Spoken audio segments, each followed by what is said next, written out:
Nah, kali ini saya akan membahas mengenai 5 kejadian horor yang pernah aku alami.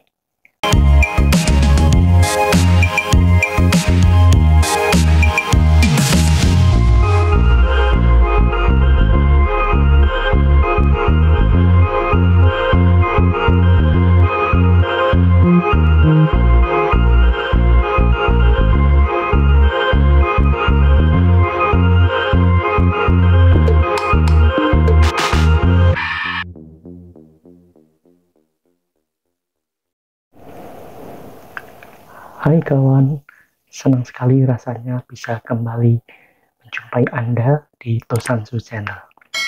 Nah, kali ini saya akan membahas mengenai 5 kejadian horor yang pernah aku alami. Apa saja itu? Anda penasaran? Yuk, let's go!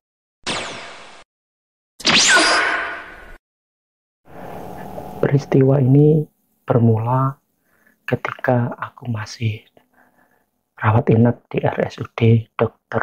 Sutomo Surabaya. Saat itu aku gagal operasi hidung karena kena penyakit cangkrang atau cacar air. Jadi penyakit menular itulah yang menyebabkan operasi hidung aku ditunda dan aku harus diisolasi di kamar itu, dipisahkan dengan pasien yang lainnya. Jadi pasien yang lainnya dipindahkan, hanya aku satu-satunya pasien yang ada di kamar itu. Nah, peristiwa ini terjadi kalau tidak salah siang hari. Ruangan itu ditutup semua, jadi tidak bisa melihat di luar ruangan karena kondisi badan aku, suhu badannya yang sangat panas, sehingga saya merasa itu seakan-akan mimpi. Tapi itu kenyataan. Jadi ketika saya membuka mata, saya merasa sedang tidur terbaring dalam suatu ranjang, ya ranjang yang biasanya ada di kamar rawat inap pasien di rumah sakit itulah, seperti pada umumnya. Tapi saat itu aku merasa tempat yang aku tidur itu, ranjang itu sedang berputar-putar begitu dan melayang di udara. Dan yang mengerikan, di ujung ranjang itu ada satu sosok, ya, satu sosok, yaitu berupa jerangkong. Ya. Bagaimana itu jerangkong? Anda bisa cek sendiri di Google. Ya. Jadi semacam tengkorak begitu, dia berdiri di ujung ranjang tempat aku tidur, dan apa ya, bentuknya ya tulang belulang itulah. Jadi semacam tengkorak begitu, kemudian matanya kosong, gak ada matanya, rambutnya panjang, kemudian masih ada sisa-sisa daging dan darah yang menempel di tengkorak tulang tersebut. Kemudian karena saat itu saya masih kecil ya, kemudian dalam keadaan kondisi sakit dan panas sekali karena efek dari penyakit cacar atau cangkrang itu, maka ketika saya melihat sosok tersebut dan melihat apa ya, kedua lengannya itu menekuk begini, menekuk ke bawah, ya, mulai dari siku lengan kiri kanan itu menekuk ke bawah dan bergerak kiri kanan itu, saya hanya tertawa saja melihatnya, ya. Saya hanya bunyi uklak begitu ya. Mungkin kalau saat itu saya dalam kondisi tidak sakit sadar, mungkin saya akan ketakutan ya. Jadi ketika di dalam posisi tidur melayang dan berputar-putar di udara, itu situasinya gelap, tapi gelapnya tidak seperti gelap pada umumnya, jadi agak kelabu gimana gitu. Nah, ketika saya berbicara uklak-uklik sambil tertawa, itu ibu saya penasaran, apa saya kok mengigau seperti itu. Awalnya saya tidak mendengar panggilan beliau. Tapi lama-kelamaan jelas terdengar panggilan ibu saya. Nah, ketika semakin jelas, semakin jelas, semakin jelas, sosok itu menghilang. Kemudian ranjang tempat saya tidur berbaring itu tetap berputar, tapi kembali turun ke bawah, ke tanah. Begitu nyampe lantai, biar begitu saya melihat ruangan yang gelap itu tiba-tiba jelas, dan saya bisa melihat seluruh isi ruangan tersebut.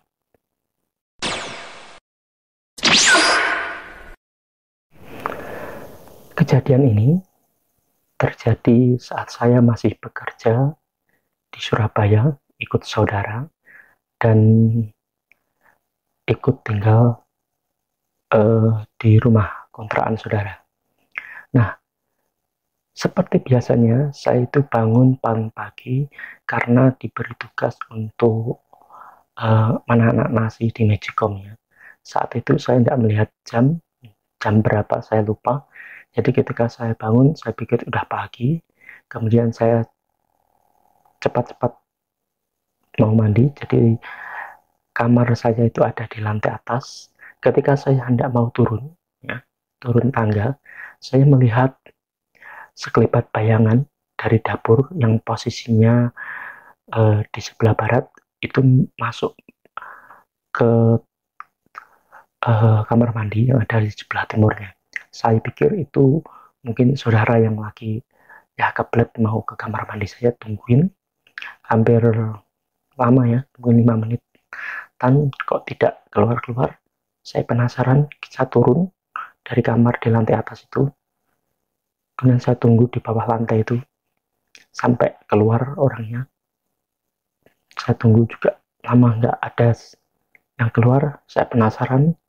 Kemudian saya menuju kamar mandi, menuju dapur yang ya bersebelahan dengan kamar mandi tersebut. Ketika sudah sampai di situ, saya nengok ke kanan, ya, sisi timur. Saya lihat loh, kok kamar mandi kosong, tidak ada siapa-siapa. Terus siapa tadi yang masuk? Hah? Kamar mandi pintunya juga tidak tertutup. Saya abaikan pikiran itu. Kemudian saya masuk, saya tutup pintu kamar mandinya, saya lepas baju, kemudian saya mandi. Nah, di sinilah keanehan mulai terjadi. Ketika saya mulai menciduk itu air yang ada di pak mandinya pakai gayung, kemudian saya siram ke tubuh saya, hal yang pertama yang saya rasakan adalah ketika air itu jatuh, itu bukan air, bukan terasa seperti air, tapi itu seperti butiran-butiran kecil yang lengket dan langsung nempel ini di lengan saya, kedua lengan saya ini. Saya kaget juga, kemudian saya ulangi, saya ciduk itu air yang di pak mandi, kemudian saya siramkan mulai dari atas kepala sampai ke seluruh tubuh. Seperti itu lagi sampai kejadian mungkin 3 kali. Baru kemudian ketika cipukan yang keempat dan kelima, barulah kembali terasa seperti air. Saya penasaran dalam hati dan bertanya-tanya, loh ini apa tadi yang saya ambil, saya ciduk dari kamar mandi ini, dari bak ini. Saya tahu itu air, tapi kenapa ketika saya siramkan ke tubuh saya, itu rasanya seperti butiran-butiran kecil yang lengket mengenai kedua lengan saya. Ya. Sempat takut juga saat itu, tapi saya abaikan dan saya cepat-cepat mandi, selesaikan. Habis itu saya kembali lagi ke kamar atas. Namun sebelum itu ya seperti biasa, saya selesaikan tugas saya untuk menanak nasi di Magicom. Ya. Habis itu saya kembali ke kamar, ya untuk tidur saat lagi untuk sampai bangun nanti sekitar jam 6 pagi. Keanehan tersebut mulai saya rasakan efeknya ketika bangun pagi ya, sekitar jam 6 atau sampai kurang lebih setengah 7 lah. Di situ kedua lengan saya ini mulai terasa gatal ya, gatal dan merintis seperti apa ya, ada benjolan kecil-kecil gitulah, dan itu sakitnya, gatalnya bukan main. Jadi sepanjang perjalanan, sepanjang saya bekerja, sepanjang hari itu gatalnya minta ampun. Jadi saya kasih balsem atau minyak kayu putih atau apalah untuk mengurangi rasa gatal ini. Bahkan saya hair dryer ya, hair dryer gitu, agak anget-anget panas gitu. Ya enak sih, tapi ketika sudah tidak di hair dryer, kedua lengan ini, waduh gatalnya minta ampun lagi. Itu berlangsung selama kurang lebih, saya ingat saya 1 mingguan. Saya heran, apa itu ya?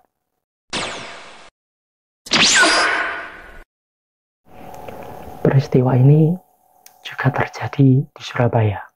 Saat itu saya bekerja sebagai kurir, ya, kurir pengiriman paket dan dokumen pada sebuah jasa travel dan kirim paketnya di kantor cabang Surabaya. Kantor pusatnya ada di Tulungagung, dan lantai dasar, lantai 1 itu kantor, ya.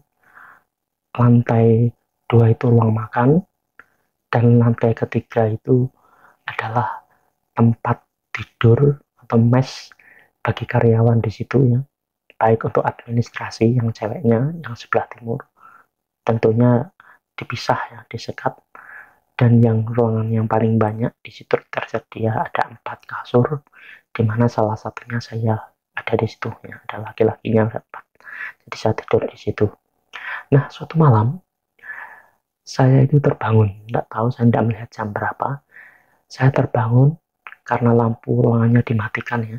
Jadi dalam kondisi remang-remang gelap gitu, dan mata saya masih belum begitu terbuka lebar.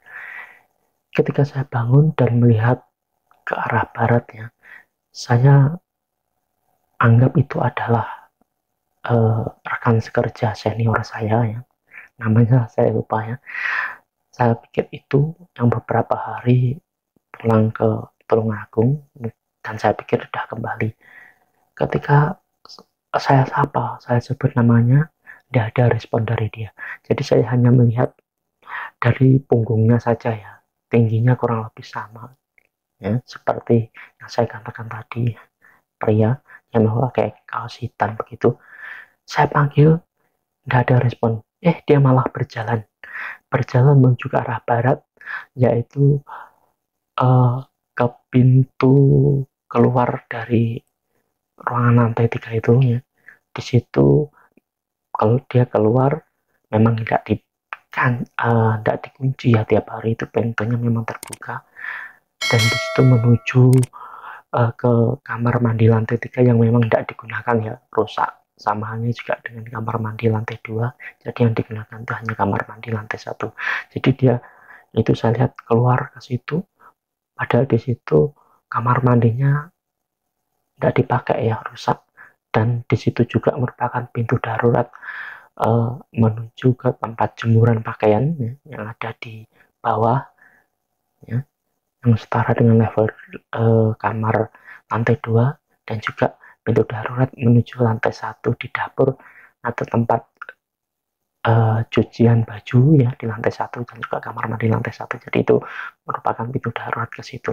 Nah, ketika itu saya respect, ya, ketika melihat sosok itu udah tidak ada, saya pikir ya mungkin turun atau gimana.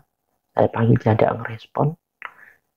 Saya langsung menuju ke tembok itu, ya, saklar lampu ruangan itu saya nyalakan, kemudian saya menuju ke situ. Saya tengok ke bawah, nggak ada siapa-siapa. Terus saya lihat di kamar mandi lantai 3 juga nggak ada siapa-siapa. Waduh, terus siapa tadi, ya? Waduh, agak bingung juga. Akhirnya saya kembali lagi tidur. Kemudian itu baru terjawab ketika suatu hari malam minggu, atau palingnya kalau tidak salah hari minggu sore, karena kantor di jasa travel kirim paket di mana saya bekerja itu, di mana saya tidur itu adalah suatu kompleks pertokoan, ya, ruko. Jadi tepat di sebelah kiri ruko kantor saya itu adalah Bank BRI. Nah, sore atau malam itu saya berjumpa dengan salah satu satpam di kantor bank tersebutnya. Ketika saya ada di teras ruko itu, saya ngobrol dan saya ditanyain oleh satpam tersebut. Dia bertanya gini, Mas, Sanan tinggal di sini tidak merasa aneh? Loh, aneh gimana, Mas? Aneh gimana, Pak? Saya bilang gitu. Ya, kejadian-kejadian aneh lah. Emangnya kenapa? Saya penasaran kepada satpam tersebut. Terus dia menjelaskan bahwa ternyata ruko ruko tempat saya bekerja itu ya angker katanya. Waduh, saya jadi teringat peristiwa yang itu ya, tentang sosok yang saya tahu adanya dari punggungnya saja ya. Saya panggil tidak merespon, dia hanya berjalan berlalu gitu saja. Waduh, kata bener nih kata Pak Satpam ini.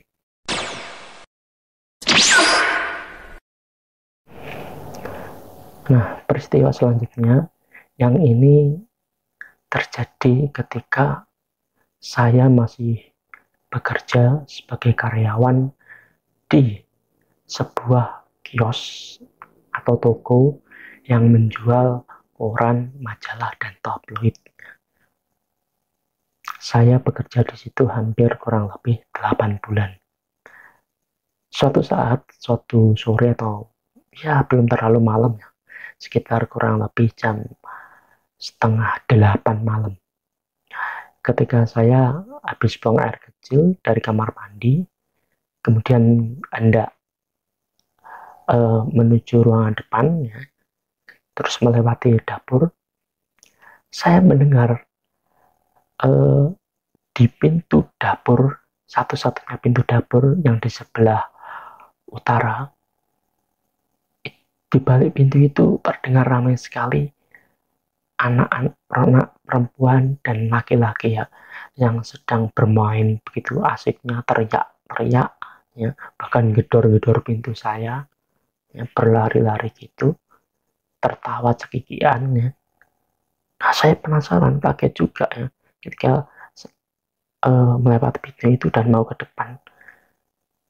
Saya penasaran, loh, jam segini kok anak-anak masih main, teriak-teriak ya. Ya memang belum terlalu malam sih, setengah 8. Saya pikir itu anak tetangga sebelah. Saya penasaran, mau saya buka itu.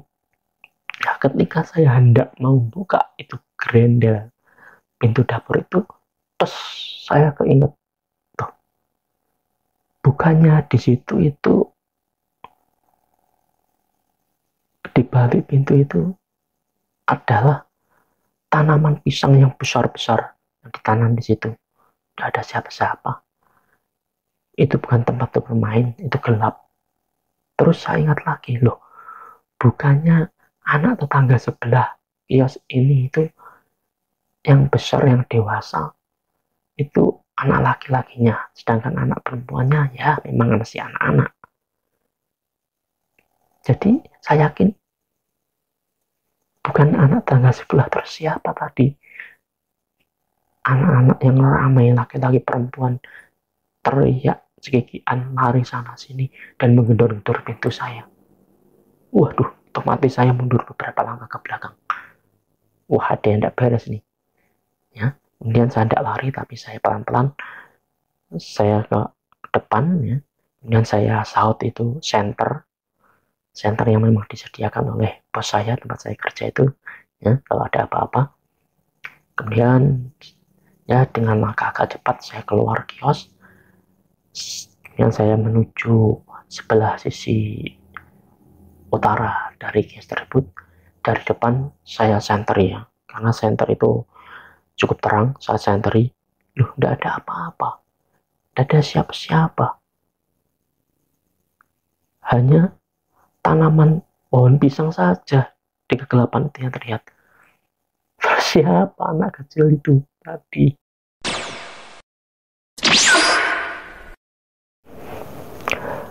peristiwa kali ini terjadi di rumah ini, di rumah Bapak. Nah, suatu malam saya ini iseng-iseng tidur di kamarnya kakak. Jadi kamar kakak perempuan itu ada di depan, ya, letaknya di depan sendiri, setelah ruang tamu. Nah, suatu malam saya tidur di situ, pintunya saya tutup, saya grendel. Nah, antara sadar atau tidak, seperti mimpi, tapi itu nyata ya. Saya dalam kondisi tidur, saya merasa seperti ada sosok perempuan, ya. Perempuan yang rambutnya panjang masuk ke kamar saya. Saya merasa itu ibu saya. Kemudian dia mendekati kaki saya dan tangannya itu menyentuh salah satu paha kaki saya. Dan betapa kagetnya saya ketika tangannya itu menyentuh bukan paha ya, ini betis, kentol, maaf ya, yang benar adalah kentol atau betis. Ketika tangannya itu menyentuh betis saya, salah satu betis kaki saya, waduh, kaget saya, jomblak saya. Otomatis saya terbangun dan loncat dari tempat tidur. Kenapa? Karena rasanya itu dingin sekali, dingin kayak es batu. Waduh, jomblak saya, kaget, terbangun, loncat.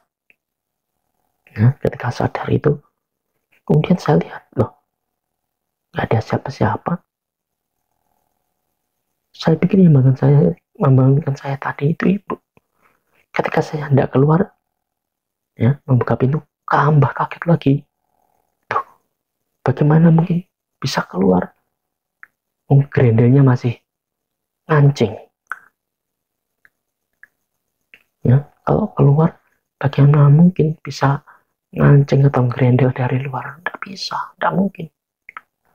Terus siapa tadi yang membangunkan saya? Oke, itu tadi 5 peristiwa horor yang pernah aku alami. Terima kasih Anda sudah menonton. Oh ya, jangan lupa like, subscribe, komen, dan share. Terima kasih dan sampai jumpa di video selanjutnya. Bye-bye.